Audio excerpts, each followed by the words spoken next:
The black cleaning lady calls the billionaire saying that his son fainted in the backyard. Naomi, a black woman in a bright yellow uniform, works quietly as a cleaner in one of Houston's most luxurious mansions.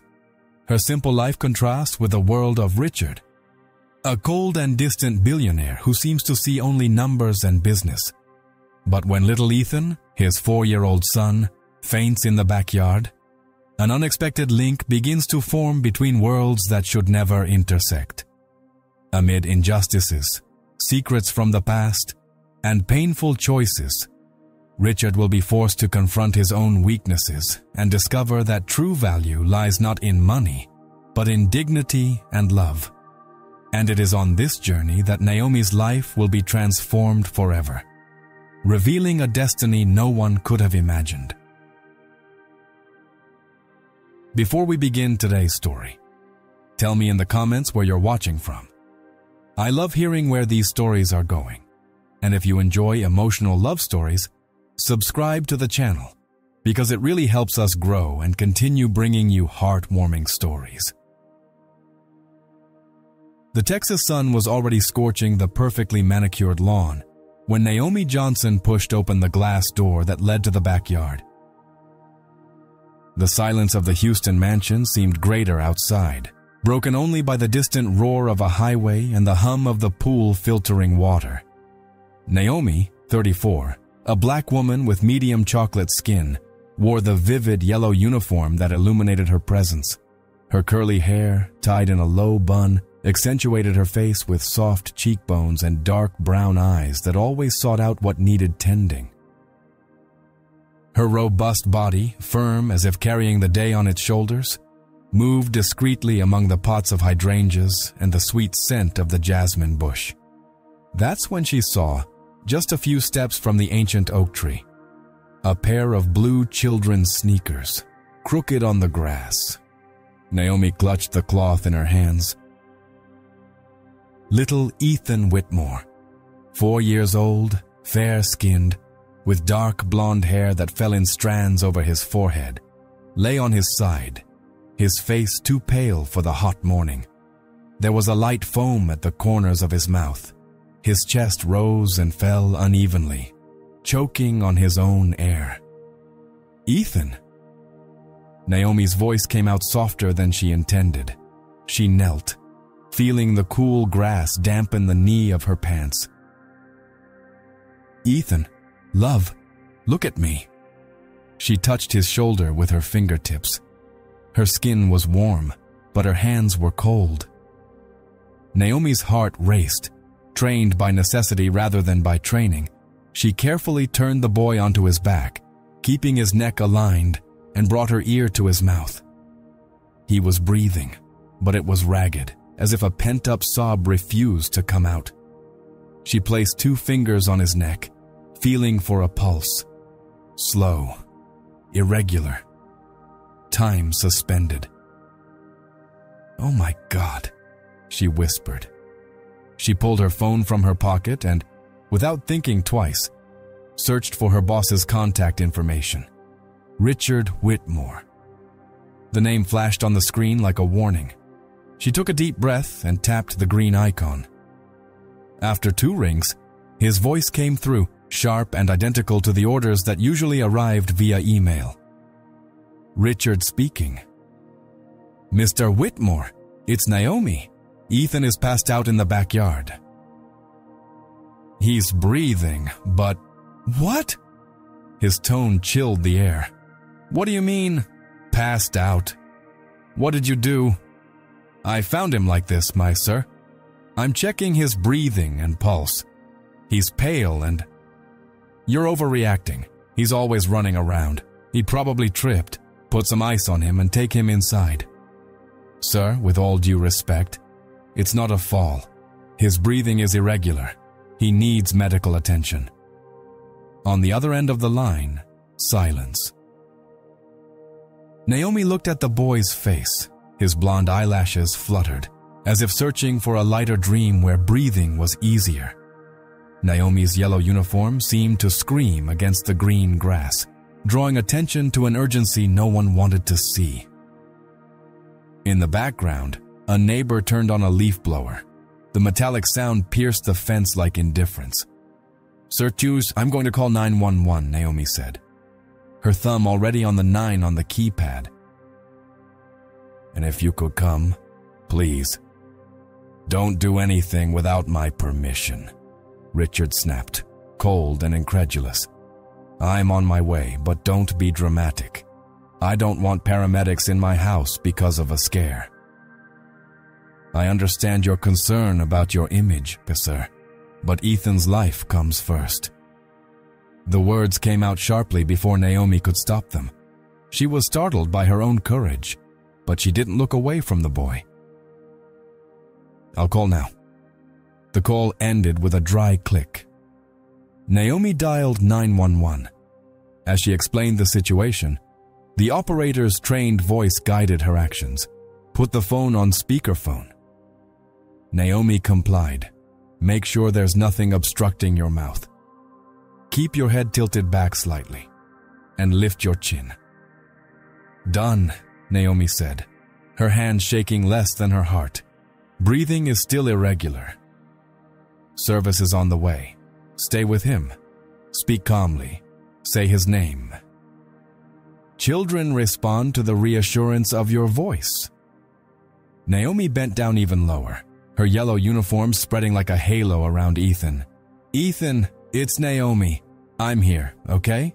You're safe. Breathe with Aunt Naomi." Her voice settled into a rhythm, an almost musical cadence, like a lullaby she remembered from her mother. "That's it, honey. That's it." The breeze stirred the oak leaves. The shadow moved a few inches, covering the boy's arm. Naomi adjusted his position, placing a folded towel under his neck to keep his airway open, as the attendant had instructed. She noticed a scratch on his elbow, too small to explain the fainting. There was something else, a condition no one there had named. Deep down, an old premonition nagged at her memory. Hospitals, waiting, files, tests that took a long time to arrive. She pushed the thought away. Now, focus. The automatic gate beside the garage opened with a deep rumble. A black car pulled in, stopped with the precision of an expensive maneuver, and Richard got out. Tall, fair-skinned, with impeccable gray hair even in the heat, and a dark suit that looked like something out of a magazine photo. When his blue eyes fell on the scene, his son on the ground, the woman in a yellow uniform holding his head, his expression wasn't one of panic, but of irritation. "What happened?" His voice cut through the distance like a whip. "I told you not to call anyone." "I already called 911, Naomi replied, without getting up. He needed it. Richard approached, kneeling awkwardly. His expensive perfume mingled with the scent of grass. "Ethan," he called, but the voice couldn't find his son. He looked at Naomi, and judgment came first. "You should be keeping an eye on him." "I was, sir." "I went to get a towel from the rack and came back to find him like this." Naomi kept her tone calm, resolute. "He needs a doctor, now." Richard's eyes narrowed, not with concern, but with suspicion. "Do you have any idea what will happen if the press finds out there was an ambulance here? They'll make up anything." "I have an idea of what happens when we lose important seconds," Naomi said. "Yeah, and what happens is irreversible." For a moment, something wavered in his face, as if the word irreversible was rooted in a fear he knew well. Before he could respond, Ethan's suppressed cry burst into a short moan, like a thread of voice trying to return. Naomi brought her mouth to his ear. "That's it, Ethan, I'm here. Breathe with my voice. 1, 2. Siren in the distance. The operator on the speakerphone confirmed their arrival. "We're on the street." "Can someone open the front gate?" "I will," Naomi said, offering Richard to support the boy's head for a second. "Hold it like this, please." She guided his hands gently, positioning his fingers, Richard's touch trembled, not with affection, but with the fright of someone who had always controlled everything. And, at that moment, depended on the instructions of someone invisible in the palace itself. Naomi ran around the side of the house, her yellow uniform glowing against the white marble of the outside hallway. The intercom, the gate button, hurried footsteps. When she returned, 2 paramedics were already crossing the garden with the case. They knelt beside Ethan, measured saturations, checked his pupils, and asked quick questions. Naomi answered each one precisely. The time she last saw him, the juice he'd had for lunch, the duration of his blackout, the irregularity of his breathing. Richard watched silently, his fingers loosening as he realized that nothing in his millionaire's diary was worth as much as his son's breath of life. One of the paramedics looked at him and said, "Let's take him for evaluation." Better safe than sorry. Richard nodded, but it was Naomi who adjusted the blanket over Ethan's small body, careful not to cover his face too much. The boy opened his eyes for a second, blue as the August sky, and his little hand reached for hers. Naomi took it, and his little lip moved. "Naomi, I'm here," she said, her voice low, steady, courage taking hold. "I won't leave your side." The siren was still blaring as the paramedics lifted the rigid board. Naomi kept her hand on Ethan's forehead, his skin feeling cool despite the heat of the backyard. The garage door closed, momentarily muffling the street noises. Richard took 2 steps forward, his charcoal gray suit impeccable, his silk tie uncreased, his English shoes reflecting the sky. The platinum watch on his left wrist betrayed his haste. He glanced at the team, then back at Naomi, as if the scene were a mistake that needed fixing, not a boy struggling for breath. "When I was in a meeting with investors in New York when you called me," Richard said, his voice hard. "You had one job, to keep the house in order and my sons safe." Naomi breathed, her hand still firmly pressed against Ethan's face. "I was with him, sir. I left for a few seconds to get a towel. When I came back, I found him like this." "I called 911 and followed the stability instructions." "Followed instructions," Richard repeated, with a dry smile that didn't reach his blue eyes. "So now you're a doctor too." One of the paramedics, a woman with closely tied hair and a clinical look, checked the saturation and spoke without raising her head. Saturation fluctuating, breathing irregular, could be syncope with a respiratory component. "We need to take you immediately to the nearest emergency room with full pediatrics." "No," Richard said, already pulling his cell phone from his inside jacket pocket. "Take him to my private clinic in River Oaks. The family pediatrician is waiting for us there." "Sir, according to protocol, we will go to the nearest hospital with pediatric critical care capacity," said the other paramedic, a man with a determined demeanor. "Every minute counts." Richard lifted his chin, his tone one of someone who commands boardrooms. "I pay for things to be done as I determine." Naomi swallowed, feeling the old pang of fear brush against her chest. Job. Rent. Her niece's public school. Everything weighed heavily on her. Still, he leaned over Ethan and spoke, almost a whisper, but loud enough to reach the most powerful man in the yard. "His life is priceless." Richard shifted his gaze to her, and the coldness grew. "You're paid to clean, Naomi, not to decide for me." "I'm not deciding for you," he replied, holding back the tremor in his voice. "I'm remembering what matters now." Ethan let out a short gasp, gasping for air. The paramedic was already connecting the oxygen, while his colleague prepared the stretcher. "We need to go," she insisted. Memorial Herman, 5 minutes along the main road." Richard pinched the bridge of his nose in irritation.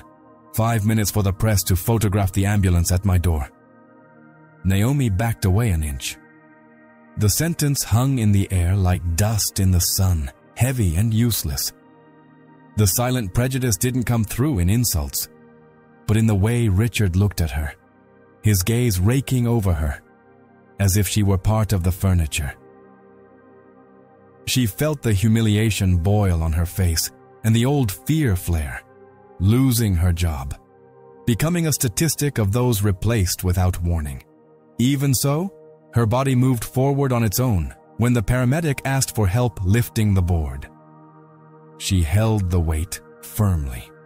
Ethan opened his eyes for a second, blue and bleary, and searched for a haven. His small hand found Naomi's. "Naomi," he whispered, almost soundlessly. Richard froze. The name that should have been his wasn't.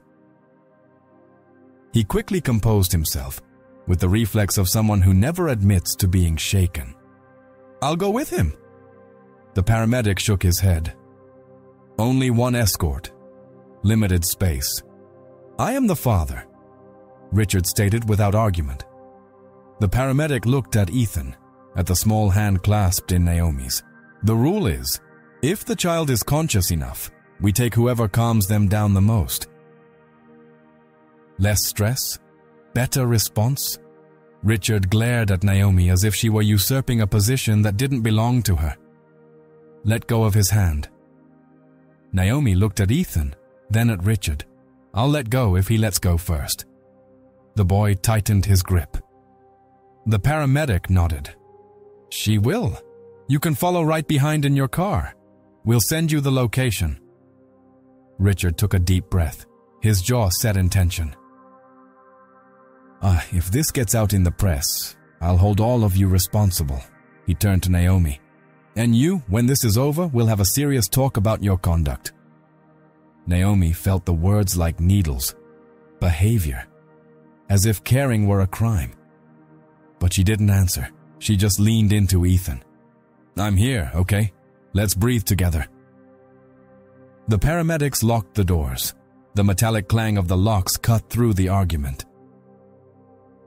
Richard took a step, but the ambulance's rear door was already opening to receive them. At the threshold, the paramedic turned. "We need to go now." Richard pointed his phone to his ear, already talking to someone. "Andrew, direct the communications team. Narrative spin, no medical details, and ask legal to prepare a confidentiality agreement. I want everything clear." Naomi heard the last words as the ambulance swallowed the sounds of the garden.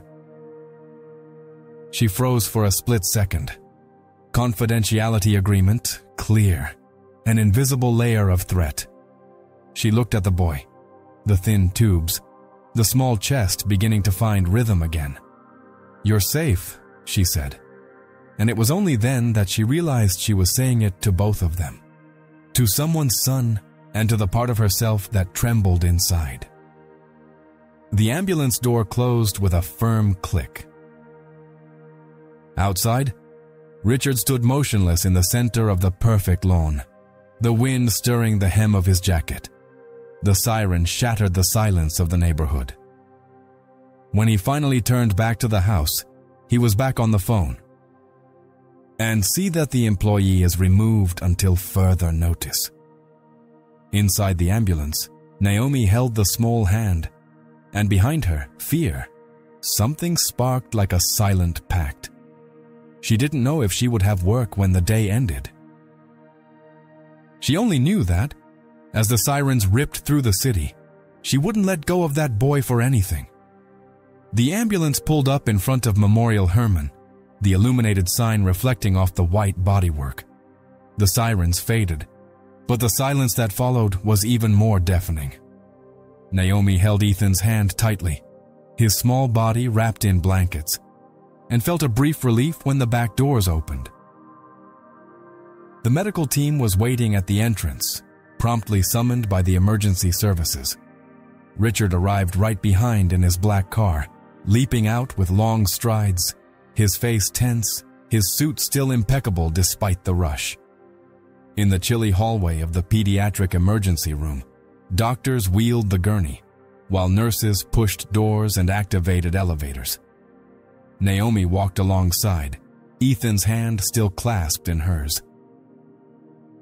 Richard followed close behind, speaking softly into his cell phone in rapid English, presumably to his communications team.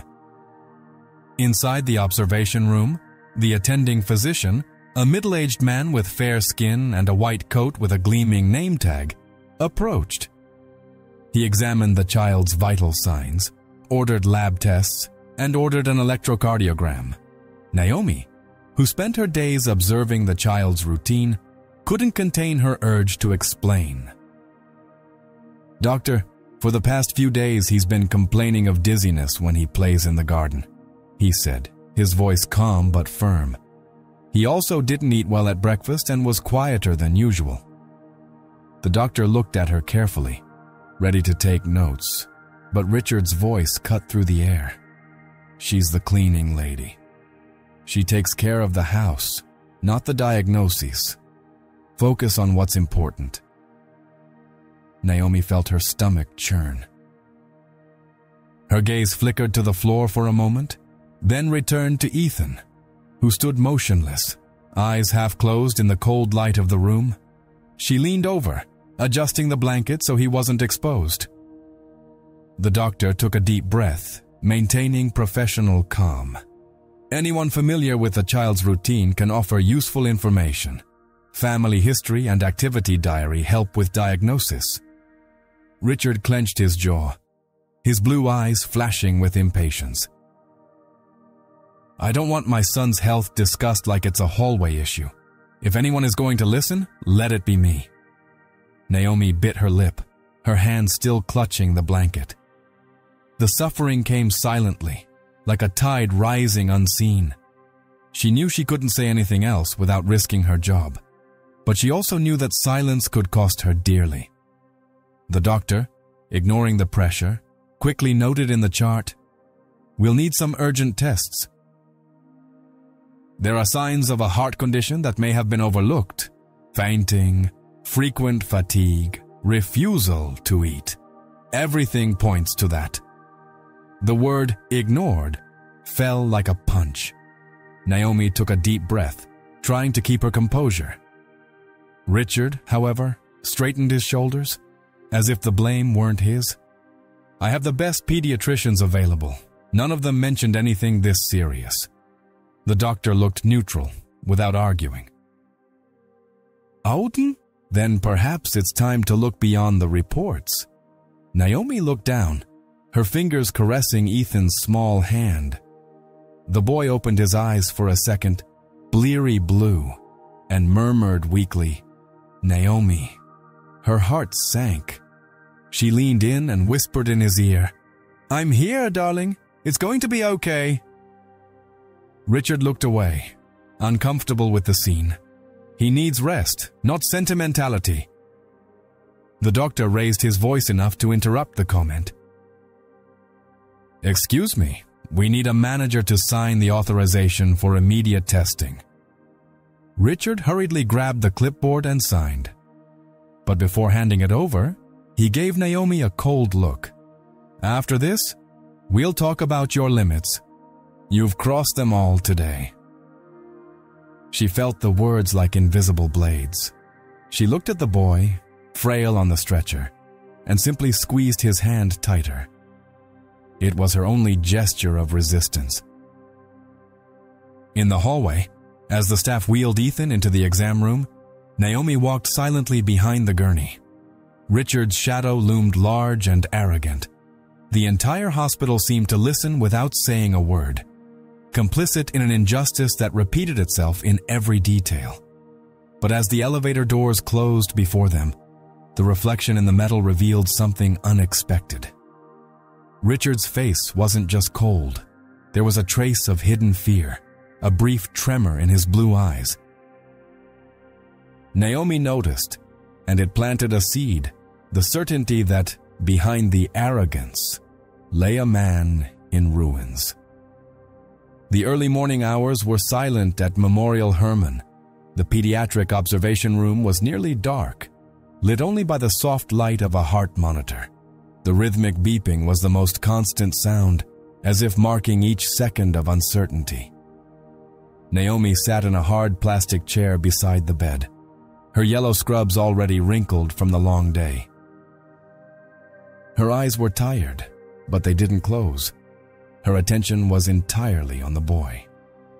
Richard, standing in the corner of the room, still wearing the same suit, kept his arms crossed and his gaze fixed on his phone. From time to time, he'd type quick messages, avoiding the scene. His silence weighed as heavily as the cold air from the air conditioning. It was then that Ethan stirred. First a small tremor in his fingers, then the fragile movement of his eyelids.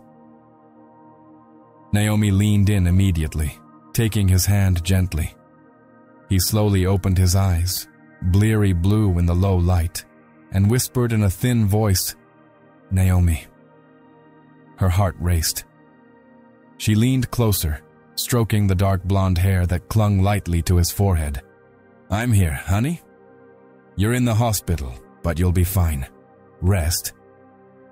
A nurse entered the room at that moment, adjusting his identification bracelet and attempting to apply the thermometer. Ethan turned his face to the side, pushing her small hand away. His lips curved in a soft moan. "It's okay, sweetie, just a minute," the nurse tried in a sweet voice, but the boy resisted. Richard took 2 steps forward, trying to assert his presence. "Ethan, it's me, son. Daddy's here. Let the nurse take care of you."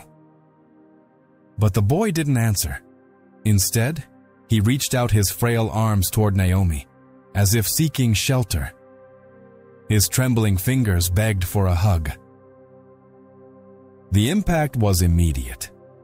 Richard froze, his hands suspended in midair, unaccepted. His gaze darkened, as if struck by a truth he didn't want to admit. The silence grew thick, broken only by the beeping of the monitor. Naomi took a deep breath, not wanting to overstep her bounds, but unable to ignore the plea. She lifted Ethan slowly, resting his little head against her shoulder. The boy snuggled closer, finding the rhythm of his breathing that soothed him. Naomi began to hum an ancient melody softly, almost like a prayer. "I don't believe this," Richard murmured, his voice low but filled with pain. "My own son, and he calls for you." Naomi stared at him for a moment. There was no challenge in her eyes, only compassion. "He needs peace, Wasser. A child senses where safety lies." Richard looked away, his tie tightening as if he were gasping for air. For the first time in a long time, he had no control. The sight of his son rejecting his hand was more painful than any lost negotiation. Ethan, now calmer, closed his eyes against Naomi's shoulder, his fingers still gripping the yellow fabric of her scrubs as if he didn't want to let go. The nurse silently recorded his vital signs and discreetly left the room, respecting that moment. Richard Amos, alone in his broken coldness, retreated to the armchair at the back. His tall, elegant body seemed hunched over, as if the weight of the world had suddenly fallen off. He covered his face with one hand and remained motionless. Naomi, for her part, remained upright, cradling the boy with the calm of someone who has borne pain greater than her own strength. The scene seemed eternal, as if the entire hospital bowed before this unexpected bond. But deep down, Naomi knew this wouldn't go unpunished. Richard's heart wouldn't accept defeat, especially not in the face of someone he considered invisible. The brief glance he gave her as he lifted his head made it clear the fight between them was just beginning. If you've made it this far, comment "Welcome." That way, I'll know you're enjoying the story and will confuse those who only read comments. The next day dawned heavily at the Whitmore mansion. Naomi, back at work after a long night at the hospital, walked the silent hallways. The cool gleam of the marble reflected her tired image, her yellow uniform already laundered, but with the memory of little Ethan still clinging to her from the night before. The mansion seemed larger in that silence, as if hiding stories in every corner. Richard was in his office, a spacious space decorated with dark wood furniture, bookshelves filled with finance books, and framed diplomas. Naomi entered discreetly to organize some folders that had been carelessly scattered across the desk. As she approached the bookshelf, she accidentally bumped into a picture frame that was resting unsteadily. The glass made a dull thud as it hit the floor. She bent down to pick up the fallen portrait. It was an old photograph, in soft black and white, showing a woman with a sweet smile, fair skin, and slightly wavy brown hair falling to her shoulders. Her gaze was serene but strong, and the star-shaped pendant necklace glinted subtly in the image. Naomi froze. She recognized that face. "Don't touch that!" Richard's voice cut through the air like a blade. He strode over, snatching the portrait from her hands. His expression was angry, but his blue eyes betrayed something deeper, repressed pain. "That was my wife, and it's none of your business." Naomi took a deep breath, her heart racing. I knew her. Richard turned around immediately. Surprised. "What?" "I met your wife years ago," Naomi said, her voice low but firm. "She came to the community shelter where I volunteered. I remember her smile, the way she talked to the children. She would sit on the floor, tell stories, and make everyone believe there was hope." Richard stood still for a moment, his fingers still firmly on the frame. "Are you telling me you ran into my wife in a shelter?" Naomi nodded slowly. "More than once, and in the last months of her life, she came to me. She talked about her fears, about things she didn't want the world to know. I never imagined that the boy running around in the yard would be her son." Richard's eyes narrowed, disbelief mixed with shock. "Why are you just telling me this?" "Because I didn't think it was necessary until yesterday," Naomi replied. "But seeing Ethan there, so fragile." It reminded me of her words. She feared he would grow up surrounded by luxury but without love. She prayed that he would never be without someone who truly saw him. Richard's breathing became heavy, as if the ground had given way beneath him. He turned to the wide window, looking out at the garden where his son had fainted the day before. "My wife rarely spoke about these fears. I never wanted to listen. I was always too busy. I thought security and wealth were enough." Naomi stepped forward, but respectfully. "Mr. Whitmore." She had a sweetness that never faded. "And I kept what she told me a secret because I felt it was intimate. But now, perhaps, it's time to know." He turned slowly, his eyes brimming with tears, yet subdued. "What exactly did she tell you?" Naomi hesitated. Silence filled the room like a wall. It was a secret that could change everything, a revelation held in her heart for years.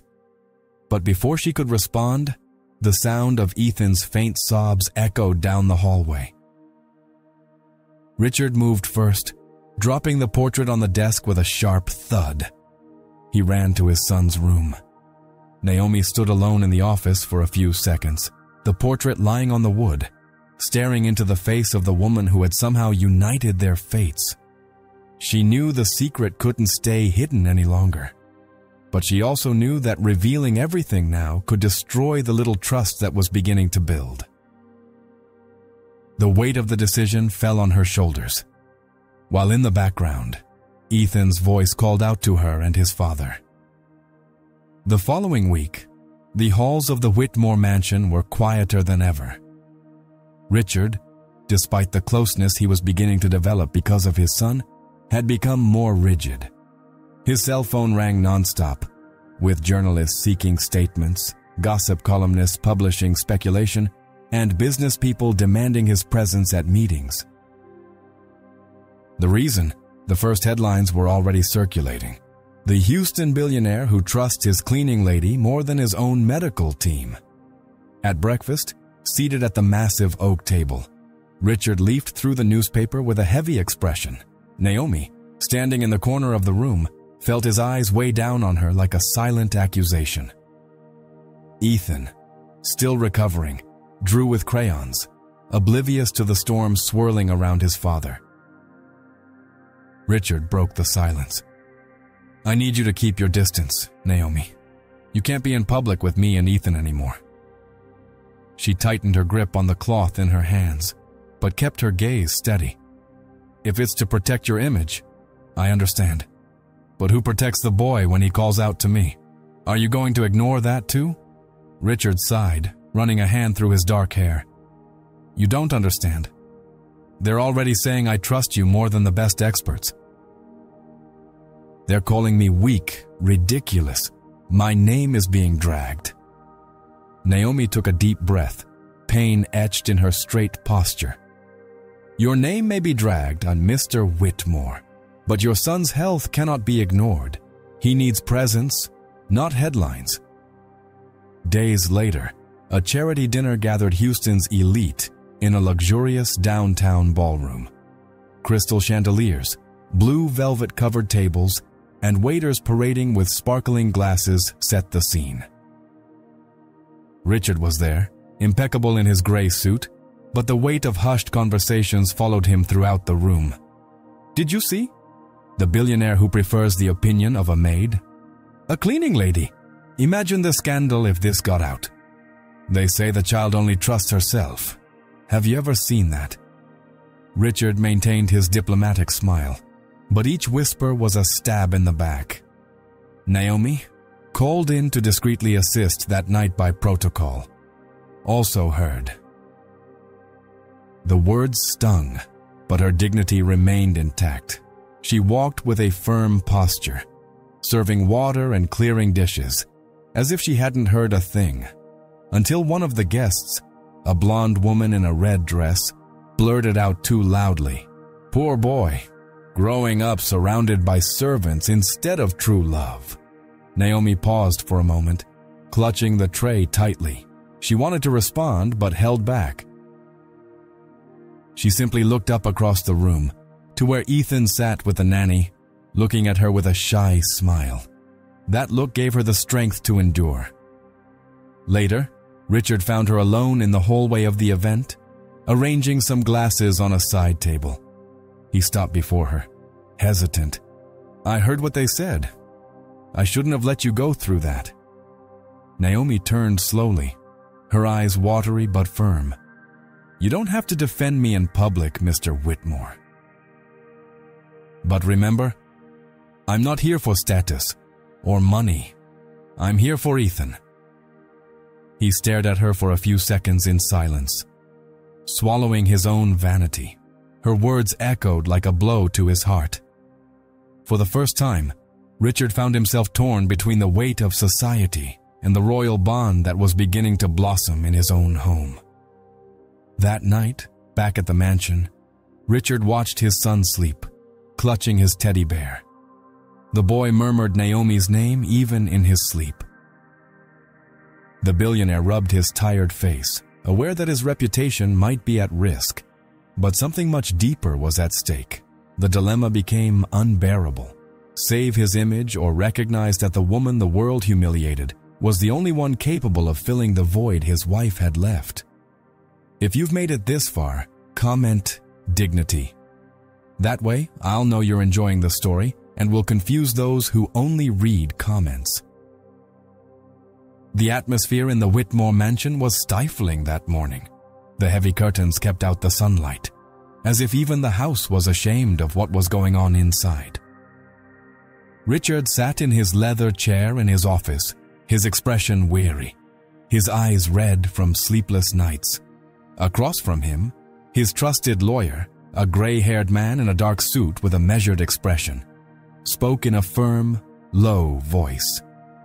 "Mr. Whitmore, your reputation cannot continue to be tarnished. The press has already distorted the story. If you don't act quickly, it will appear you've lost control. The wisest course of action would be to dismiss the employee immediately, and if necessary, charge her with negligence. This way, you'll regain your authority in the public eye." Richard pressed his hands to his forehead in silence. The words echoed like venom, but they carried a cruel logic. "Negligence," he murmured, his voice hoarse. "She saved my son." The lawyer leaned forward. "And no one needs to know that. The public will only see what we show them. You're a powerful man. You can't afford to appear weak by relying on a cleaning lady." Outside the door, Naomi was listening to part of the conversation. She had come to collect some documents left in the hallway, but she froze as she heard her own fate being decided as if she were just a disposable item. Her heart raced, and she took a few steps back, her hands trembling. Hours later, Richard called her into the main hall. He was standing before the unlit fireplace, his hands in the pockets of his suit. When she entered, her uniform impeccably pressed despite the tension. He looked away. "Naomi, maybe it's best if you step away for a while, until everything calms down." She lifted her face, trying to maintain her dignity. "Are you telling me to leave?" Richard took a deep breath, but didn't answer immediately. Naomi continued, her voice firm, though laced with pain. "If I go, Ethan will feel it. He needs someone to listen to him, to hold him, not more silence." He closed his eyes for a moment, as if fighting himself. "I know, but the outside world doesn't understand that. They want results, not bonds." Naomi felt a tear escape, but she didn't let it fall out of weakness. It fell with resistance. "You can take my job, you can even try to tarnish my name, but you can't erase what exists between me and your son. That can't be bought or destroyed with lawyers."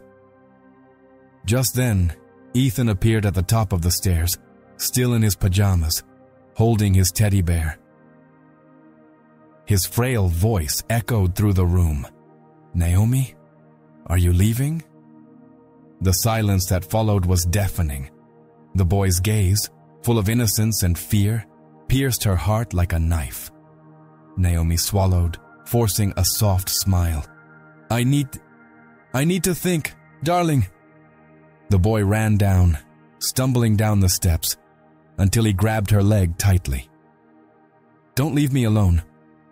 Richard stood still, his eyes welling up with tears for the first time in a long time. The weight of the decision crushed him. The lawyer had planted the seed of injustice, and Naomi, even with all her dignity, already felt she was about to pay a price she didn't deserve. She knelt before Ethan, hugging him tightly. His bright yellow uniform contrasted with his tear-filled blue eyes. "No matter where I am, I'll always be with you. Here." She gently pointed to his heart. Richard turned to the window, unable to bear the sight. The reflection in the glass showed a man torn between saving his image and saving what was left of his humanity. The climax of that night was sealed. Naomi was preparing to leave, and Ethan, for the first time, felt the true fear of abandonment. The mansion was plunged into a heavy silence after the farewell scene. Naomi, still in her yellow uniform, had gone upstairs to pack her few things. Downstairs, Richard stood motionless before the unlit fireplace, the lawyer's words echoing in his mind. His heart was at war between cold reason and his son's silent plea. Ethan, his teddy bear clutched to his chest, cried softly in the living room. Tears streamed down his delicate face, and a weak sob broke the silence. Richard approached, kneeling before the boy.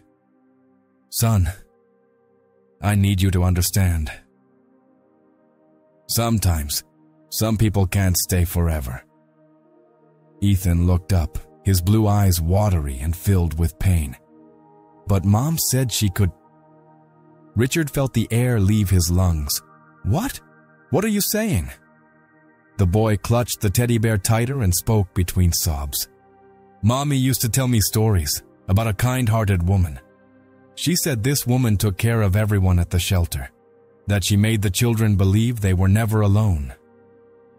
She said that if she were ever gone, this woman would stay close to me." Richard's blood ran cold. He gripped his son's shoulders, trying to control the trembling in his hands. "Ethan, are you talking about Naomi?" The boy nodded slowly, his eyes full of innocence. "Yes, Daddy. It was Naomi. Mommy always talked about her." Richard recoiled, stunned. His gaze wandered over the imposing walls of the mansion, remembering the portrait that had fallen days before. Remembering Naomi's words about the shelter. Everything was beginning to fall into place, painfully and unexpectedly. Ethan, his voice still weak, added, "Mommy said she left a letter, hidden in her room. She said if anything happened, you should read it." Richard's heart raced. He leaped to his feet, his breath quickening, and ran up the stairs. He entered the room, untouched since his wife's death. The heavy curtains held the ancient perfume, and the star-shaped necklace rested on the dressing table as a living reminder. Driven by instinct, Richard opened the bottom drawer of his desk. Among the old papers, he found a yellowed envelope with his name handwritten on it. The delicate handwriting immediately stung his eyes. She sat on the edge of the bed, hands trembling, and opened the envelope. His wife's voice seemed to echo as he read, "Richard, if you're reading this letter, it means I'm no longer there to care for our son. I know you're strong in business, but I fear you don't know how to handle the silence of a child's pain. So, I leave you with a request. Keep Naomi close. She has a heart capable of seeing what luxury doesn't show. Our son will need her to grow with love." The lines blurred as Richard could no longer hold back the tears. He let the letter slip from his hands and fell to his knees on the bedroom carpet, a silent scream catching in his throat. Naomi, who was descending the stairs with a small suitcase, stopped when she heard the noise coming from upstairs. Her heart raced, as if she sensed something bigger was about to happen. Fate was beginning to reveal the truth that no one had dared to imagine. The deceased wife had prepared that bond long before she left. Naomi had stopped halfway up the stairs with her suitcase in hand. When she heard the noise upstairs, for a moment, she considered walking to the door, but something inside her urged her upstairs. Her steps were slow, her heart racing. When she entered the room, she found Richard kneeling on the rug, the yellowed letter lying before him. The man who always seemed untouchable stood there, broken. His gray suit was wrinkled, his hair disheveled with despair. His breathing was ragged, and his teary eyes no longer hid anything. Naomi stood in the doorway, stunned by the scene. Richard looked up slowly, his blue eyes filled with a pain he had never allowed himself to show. He held the letter in his trembling hand. She trusted you," he said, his voice breaking. "While I could only push you away, ignore you, hide behind titles and money, she saw what I never wanted to see." Naomi took a deep breath, trying to remain calm. "She knew Ethan needed love, and I always did what I could, but I never wanted to take her place." Richard braced his hands on the floor, hunched over as if the weight of guilt were unbearable. "I tried to destroy you, Naomi. I let people call me negligent. I considered removing you from my son's life, when, in truth, you were his only remaining link to his mother." The tears finally broke through the barriers he'd erected for years.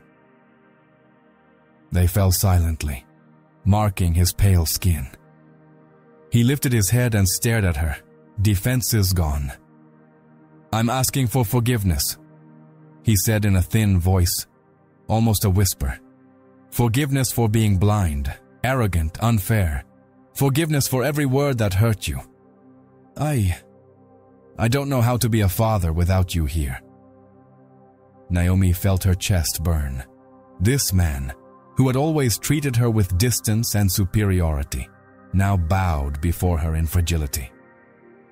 She approached slowly, let her suitcase slide to the floor, and knelt beside him. "Richard," he said softly but firmly, "I don't need your apology to continue caring for Ethan. But if you really want to change, then let it be for your son. He deserves a present father, not a man hiding behind glass walls." He brought his hand to his face, trying to hold back tears, but emotion overwhelmed him. Naomi placed her hand on his shoulder, a gesture that blended compassion and firmness. For a moment, silence filled the room, and it seemed as if his deceased wife's presence hovered there, approving of the scene. Richard took a deep breath, struggled to his feet, and for the first time, he didn't look like the powerful billionaire from Houston. He was just a broken man begging for a second chance. "I don't want to run away anymore, Naomi," he murmured, his eyes still watery. "I just don't know if I have the strength to fix what I've destroyed." She looked at him, serious but tender. "Strength isn't something we find alone. Sometimes it comes from people we never expect." From the hallway, a soft sound broke the tension. It was Ethan, calling softly, "Daddy." Naomi. Their eyes met. Between pain and hope, they knew that fate would demand an immediate decision from them. If you've made it this far, comment, "Sorry." That way, I'll know you're enjoying the story and we'll confuse those who only read comments. Richard was still teary-eyed as he gathered the strength to compose himself before the mansion. The weight of years of pride seemed to have finally been lifted. In the main room, surrounded by marble columns and heavy curtains, Naomi stood, her yellow uniform still marking her status, but her firm posture revealing all the dignity that had been denied her. Ethan, 4 years old, slept on the sofa after the tension of the last few days, his small, serene face a stark contrast to the storm of emotions around him. Richard took a deep breath and with a trembling voice, declared before her, "Naomi, I can no longer be the man I've been. I ignored my son, I was blind to the truth, and I was unfair to you. But from now on, that ends. I want to change." Naomi lowered her eyes, moved but still fearful. "Mr. Bradford, I've never asked for anything but respect. I stood by Ethan because I was bound by a promise to him. I didn't do anything expecting recognition." He approached, dropping his usual imposing manner. "And that's exactly why you deserve more than anyone else. You will no longer be treated like a mere servant in this house. I want you to remain here, not just as Ethan's caretaker, but as part of this family, as someone I trust above all else." The silence in the room was broken only by the ticking of an old wall clock. Naomi felt tears burn her eyes, but her voice was firm. "I will only agree to stay if it's for the truth, dignity, and love this child needs. I don't want empty promises, Mr. Bradford." Richard smiled brittlely, unlike his usual superior expression. "Then call me Richard, because from this day forward, there is no boss and maid between us. There is only a man who made a mistake, and a woman who showed me what truly matters. If you'll allow me, I want to rebuild not only my life, but Ethan's by your side." Just then, Ethan stirred on the couch, opening his eyes and reaching out to them both. "Daddy, Naomi, will you stay with me?" he asked sleepily. Naomi knelt, holding the child's small hand, while Richard crouched beside her. The scene, simple and pure, brought the three together like never before. Naomi finally felt the weight of loneliness lift, while Richard discovered that a man's greatest asset lies not in bank accounts, but in the hearts that trust him. Fate, which until then seemed guided by injustice, now revealed its most powerful twist. Life offered them not only a second chance, but the promise of a future built on respect, forgiveness, and true love. And that was our story. Tell me what you thought in the comments and rate it from 0 to 10 to let me know how much you enjoyed it. If you enjoyed it, leave a like, share it with someone who will also be moved, and subscribe to the channel so you don't miss the next one. Before I leave, I've already left another moving story that will touch your heart even more.